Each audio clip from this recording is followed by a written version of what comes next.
Hello and welcome to help in education and success. आज हम लोग डिस्कस करने वाले हैं विश्व की प्रमुख नदियों और उनसे संबंधित महत्वपूर्ण तथ्यों को। तो बने रहिए मेरे साथ इस वीडियो के अंत तक।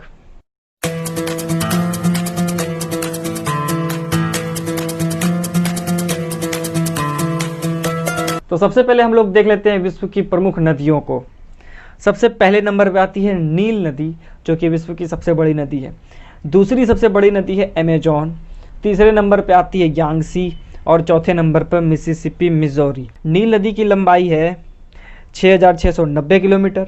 अमेजॉन नदी की लंबाई है 6,575 किलोमीटर। यांगसी नदी की लंबाई है 6,300 किलोमीटर और मिसिसिपी मिजोरी की सम्मिलित लंबाई है लगभग 6,275 किलोमीटर। ठीक है, अब हम लोग विश्व की सभी नदियों को विस्तार से देखते हैं।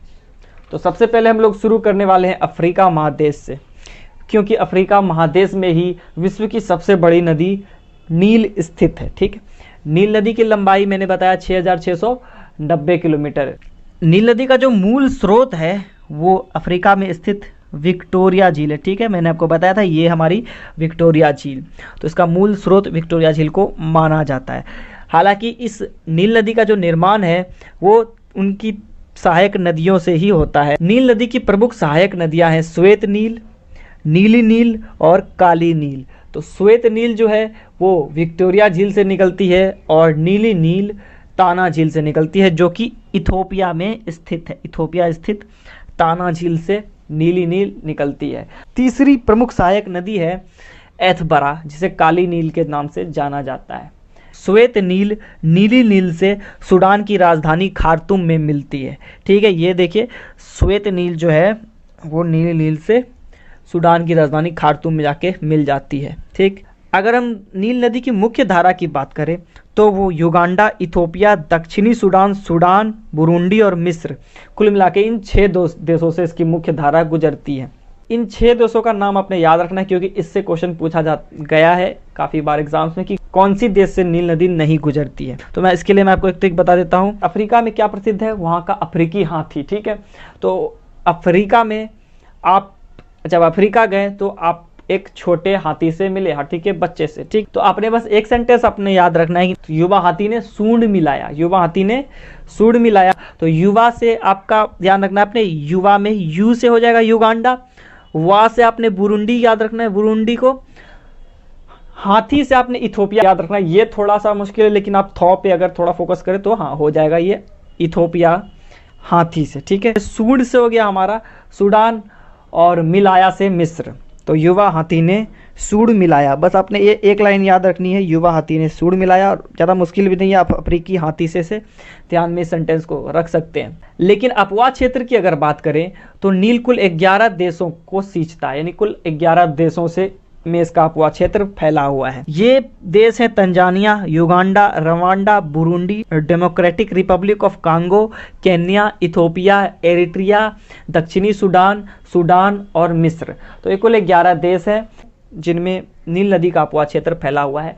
तो इस तरह से नील नदी का उद्गम जो है वो विक्टोरिया झील के पास से होता है, और विक्टोरिया झील जो है वो भूमध्य रेखा के समीप है। तो नील नदी का उद्गम भी भूमध्य रेखा के पास होता है। नील नदी मिस्र से होकर भूमध्य सागर में गिर जाती है। ठीक है, ध्यान रखिएगा किधर जा गिर जाती है, भूमध्य सागर में। तो ये उत्तर की दिशा में नील नदी हमारी बहती है। ठीक है, और एक बात आपने ये भी ध्यान रखनी है कि नील नदी की देन मिस्र को कहा जाता है, क्योंकि मिस्र की सभ्यता का विकास नील नदी पर ही हुआ था। तो इस कारण से इसे नील नदी की देन कहा जाता है मिस्र को। ठीक है, तो ये सारी बात हो गई नील नदी की। इसके बाद बढ़ते हैं हम अपने अगली नदी की तरफ। हमारी अगली नदी है कांगो, या फिर इसका दूसरा नाम है जायरे। ये अफ्रीका महादेश की दूसरी सबसे बड़ी नदी है, विश्व की ये सबसे गहरी नदी है। ठीक, डेमोक्रेटिक रिपब्लिक ऑफ कांगो और रिपब्लिक ऑफ कांगो, ये इन दोनों देशों का जो नाम है वो इसी कांगो नदी के नाम पर रखा गया है। इस नदी का निर्माण लुआबला, लुआपुला और चेम्बेजी नदियों के संगम से होता है। यानी इनकी 3 सहायक नदियां हैं, लुआबला, लुआपुला और चेम्बेजी नदी। कांगो नदी पर ही इंगा और बोयोमा नाम के प्रसिद्ध झरने हैं। कांगो नदी के बारे में आपने एक बात ध्यान रखनी है कि कांगो नदी जो है वो विषुवत रेखा को 2 बार काटती है। यह नदी पश्चिम की ओर बहकर अटलांटिक महासागर में गिर जाती है। ठीक है, इसके बाद हम बढ़ते हैं अपनी अगली अगली नदी की तरफ, जो कि है नाइजर। यह पश्चिमी अफ्रीका की सबसे प्रमुख नदी है, पश्चिमी यानी वेस्टर्न अफ्रीका। ठीक, इसका उद्गम गिनी में स्थित गिनी के पठार से होता है। गिनी एक देश है, ठीक है। नाइजर को तेल नदी यानी ऑयल रिवर के नाम से भी जाना जाता है। इसकी प्रमुख सहायक नदी है वेन्यू। यह गिनी की खाड़ी में गिरती है, जो कि अटलांटिक महासागर का भाग है। इसके बाद अगली प्रमुख नदी है जैम्बेजी नदी। यह जिम्बाब्वे और जाम्बिया की अंतर्राष्ट्रीय सीमा को बनाती है। इसी नदी पर विश्व प्रसिद्ध खूबसूरत विक्टोरिया जलप्रपात स्थित है। इसी नदी पर करीबा झील भी स्थित है, जो कि सबसे बड़ा मानव निर्मित झील है। इसमें प्रचुर मात्रा में बिजली का उत्पादन किया जाता है, जिसके लिए ये पूरे अफ्रीका महादेश में प्रसिद्ध है। एक बात मैं आपको बताना चाहूँगा कि विक्टोरिया जलप्रपात और विक्टोरिया झील ये दोनों ही अफ्रीका में स्थित है, लेकिन दोनों ही एक दूसरे से कुछ दूरी पर है। यानी ऐसा नहीं कि विक्टोरिया झील और विक्टोरिया जलप्रपात एक ही स्थान पर है, ठीक है। फिलहाल जिम्बेजी नदी का उद्गम जाम्बिया में होता है और ये हिंद महासागर में गिर जाती है। अगली नदी है लिम्पोपो नदी। इसकी सहायक नदियां हैं मैरिको और क्रोकोडाइल। ध्यान रखिएगा, इन दोनों नदियों का नाम आपने याद रखना है, मैरिको और क्रोकोडाइल। लिम्पोपो नदी का उद्गम दक्षिणी अफ्रीका से होता है और ये मोज़ेम्बिक से होकर हिंद महासागर में गिर जाती है। लिम्पोपो की एक खासियत है कि ये मकर रेखा को 2 बार काटती है, ठीक है। इसके बाद हम दक्षिण अफ्रीका की आखिरी नदी को देख लेंगे, जो कि है हमारी साउथ अफ्रीका में स्थित। ये है orange river. Orange river south Africa की सबसे बड़ी नदी है और इसका उद्गम लिसोथो प्रांत से होता है और ये अटलांटिक महासागर में गिर जाती है, ठीक है। तो आपने इस बात को याद रखना है। आपने एक बात ध्यान रखना है कि अफ्रीका के पूर्व में हिंद महासागर है और पश्चिम में अटलांटिक महासागर है। तो इसके आगे हम बढ़ते हैं अपने अगले महाद्वीप की तरफ। हमारा अगला महाद्वीप है जो हमें डिस्कस करना है, वो है दक्षिणी अमेरिका, ठीक है। सबसे पहले नंबर पे आती है अमेजोन, जो कि दक्षिण अमेरिका की सबसे बड़ी नदी है। अमेजोन नदी की लंबाई 6575 किलोमीटर है। यह विश्व की दूसरी सबसे बड़ी नदी है, जबकि चौड़ाई के मामले में इसे विश्व की सबसे चौड़ी नदी कहा जाता है। सर्वाधिक प्रवाह दर वाली नदी भी अमेजोन ही है, यानी सर्वाधिक प्रवाह दर जो है अमेजोन नदी का है। आयतन के हिसाब से भी यह विश्व की सबसे बड़ी नदी कही जाती है। अपवाह क्षेत्र की बात करें तो अपवाह क्षेत्र के मामले में भी ये विश्व की सबसे बड़ी नदी है, यानी ये सर्वाधिक एरिया को कवर करती है अपने ट्रिब्यूटरीज के साथ। कुल 1100 से भी अधिक सहायक नदियों के साथ ये एक बहुत बड़े क्षेत्र को सींचती है। अगर बात करें इसकी मुख्य धारा की, तो इसकी मुख्य धारा पेरू, कोलंबिया, इक्वाडोर, बोल्विया और ब्राजील, इन 5 देशों से इसकी मुख्य धारा गुजरती है। अब इन 5 देश को भी आपने याद रखना है। इसके लिए भी मैं आपको एक लाइन बताना चाहूंगा, cobra equal to BP. Cobra को देख के आपका बीपी हाई हो जाता है, आपने ऐसा इस पर ध्यान रखना है। तो कोबरा इक्वल टू बीपी, ठीक है। तो कोबरा में पहला शब्द है को से हमारा है कोलंबिया, ब्रा से है ब्राजील, इक्वल टू से इक्वाडोर और बी से बोल्विया और पी से पेरू। तो ये कुल मिला के ये 5 देश आपको आसानी से याद हो जाएंगे। इसके अपवाह क्षेत्र में और 3 देश आते हैं, वो 3 देश है वेनेजुला, गयाना और सूरीनाम। लेकिन इसकी मुख्य धारा इन 3 देश से नहीं गुजरती है, पर ये अमेजोन के अपवाह क्षेत्र में आते हैं। अमेजोन नदी का उद्गम पेरू के एडीज पर्वतमाला से होता है, जहां से 3 प्रमुख धाराएं निकलती है जो मुख्यतः अमेजोन नदी का निर्माण करती है। ये 3 धाराएं हैं मेंटोरो नदी, मेरेनोन नदी और अपूर्मिक नदी। अपूर्मिक नदी का स्रोत लेगो विल फेरो है, इसलिए लेगो विल फेरो को अमेजोन नदी का एक स्रोत माना जाता है। इस प्रकार से 1100 से भी अधिक नदियों के साथ अमेजोन 63 से 70 लाख किलोमीटर स्क्वायर के क्षेत्रफल को सींचती है, जो दक्षिण अफ्रीका महादेश का कुल 35 से 40% क्षेत्र है। अमेजोन नदी घाटी का क्षेत्रफल 75 लाख किलोमीटर स्क्वायर है, जो कि इसके अपवाह क्षेत्र से कुछ कम है। अंत में अमेजोन ब्राजील से होकर अटलांटिक महासागर में गिर जाती है, ठीक है। तो अमेजोन नदी हमारी पूर्व की दिशा में बहती है, ठीक है।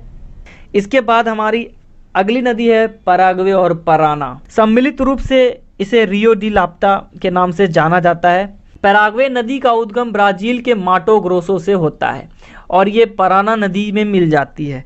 और बात करें अगर पराना नदी की, तो पराना नदी का मूल स्रोत है परानिबा नदी और रियो ग्रैंडे नदी, यानी इन दोनों नदियों के संगम से पराना का निर्माण होता है। पराना का पहला शब्द पैराग्वे और ना से अर्जेंटीना, ठीक है, तो अर्जेंटीना और पैराग्वे का जो मेल है इससे मिला है हमें पराना। और इंटरेस्टिंग बात यह है कि पराना अर्जेंटीना और पैराग्वे की सीमा को भी बनाती है। पैराग्वे और अर्जेंटीना की सीमा 3 नदियों के से बनती है। वो 3 नदियां हैं पराना, पैराग्वे और पिल्कोमायो। तो पराना, पैराग्वे और पिल्कोमायो, ये 3 नदियां अर्जेंटीना और पैराग्वे की सीमा बनाती है। पराना, पैराग्वे और उरुग्वे नदियों के साथ मिलकर ये रियो डी लाप्टा कहलाती है और आगे चलकर ये अटलांटिक महासागर में गिर जाती है। आखिरी नदी जो महत्वपूर्ण है वो है साओ रियो फ्रांसिस्को, यानी फ्रांसिस्को नदी भी इसे कहा जाता है। इसका उद्गम कनास्त्रा पर्वतमाला के मिनास गेट से होता है।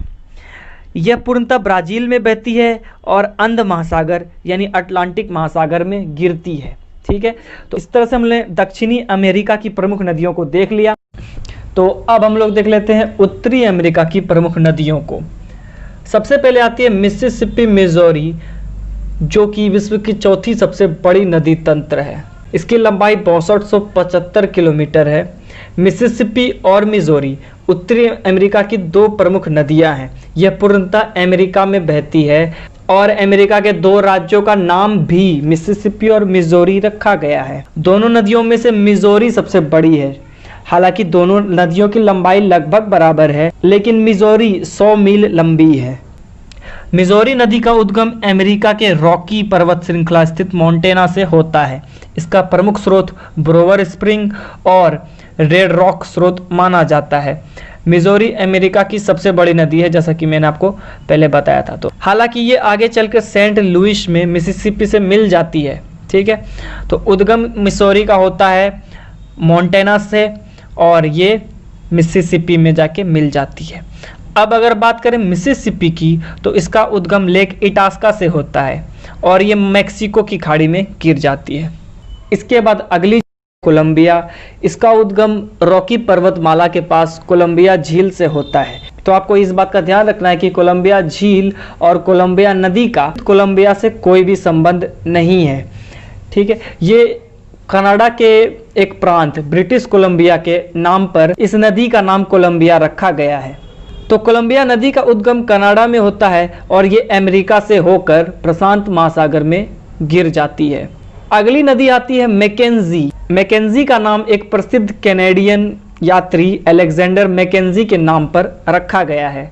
इसका उद्गम फिनेल नदी के मुहाने पर ग्रेट स्लेव लेक से होता है। ये कनाडा की सबसे बड़ी नदी है मैकेंजी। ठीक है, मैकेंजी हमारी कनाडा की सबसे बड़ी नदी है। यह ब्यूफोर्ट सागर में गिरती है जो आर्कटिक महासागर में स्थित है। ठीक है, तो मैकेंजी आर्कटिक महासागर में गिरती है। इसके बाद अगली नदी आती है कोलोराडो। कोलोराडो अमेरिका और मैक्सिको इन 2 देशों में बहती है। इसका मूल स्रोत रॉकी पर्वतमाला श्रृंखला स्थित ला पेरेडे झील है। यह ग्रैंड कैनियन से होते हुए बहती है। कहाँ से बहती है, ध्यान रखिएगा, कोलोराडो ग्रैंड कैनियन से बहने वाली नदी है। ये ग्रैंड कैनियन से बहते हुए कैलिफोर्निया की खाड़ी में गिर जाती है और कैलिफोर्निया की खाड़ी प्रशांत महासागर में स्थित है। इसके बाद अगली नदी है ओहायो। ये अमेरिका में बहती है। ये अमेरिका के पेंसिल्वेनिया प्रांत से निकलकर मिसिसिपी नदी में मिल जाती है। इसके बाद हमारी अगली नदी आती है यूकोन। यूकोन अमेरिका और कनाडा में बहती है। इसका उद्गम कनाडा के इटलीन झील से होता है और ये अलास्का से होकर प्रशांत महासागर में गिर जाती है। आखिर में मैं आपको कुछ नदियों के नाम बता रहा हूँ। इन नदियों का नाम आपने याद रखना है, जो कि है Bow, Nelson, Saint Lawrence, Rio de Grande. ये उत्तरी अमेरिका महादेश की प्रमुख नदियां हैं। बो नेल्सन की सहायक नदी है। रियो डी ग्रैंडे मैंने आपको बस इसलिए बताया है कि रियो डी ग्रैंडे उत्तरी अमेरिका की नदी है और रियो ग्रैंडे दक्षिणी अमेरिका की नदी है। तो इस बात को ध्यान रखिएगा, रियो डी ग्रैंडे उत्तरी अमेरिका की नदी है और रियो ग्रैंडे दक्षिणी अमेरिका की नदी है। मैंने आपको बताया था ये पराना नदी का जो निर्माण होता है वो रियो ग्रैंडे नदी से होता है, जो कि पराना की सहायक नदी है रियो ग्रैंडे। ठीक है, क्लियर। तो बस इस तरह से हम लोगों ने उत्तरी अमेरिका की भी सभी नदियों को देख लिया। कुल मिला के हम लोगों ने 3 महादेश की नदियों को देखा, अफ्रीका, उत्तरी अमेरिका और दक्षिणी अमेरिका इन तीनों को हमने देख लिया। एशिया, यूरोप और ऑस्ट्रेलिया की नदियों को हम लोग अगली वीडियो में डिस्कस करेंगे। तो जल्द ही मैं इस वीडियो का पार्ट 2 लाने वाला हूँ। अगर आपने ये वीडियो यहाँ तक देखी और आपको ये वीडियो पसंद आई है तो वीडियो को लाइक करके मेरे चैनल को सब्सक्राइब कर दे, क्योंकि मैं इस तरह का वीडियो लाता रहता हूँ। मिलता हूँ आपसे अगली वीडियो में इस वीडियो के दूसरे पार्ट के साथ। Take care.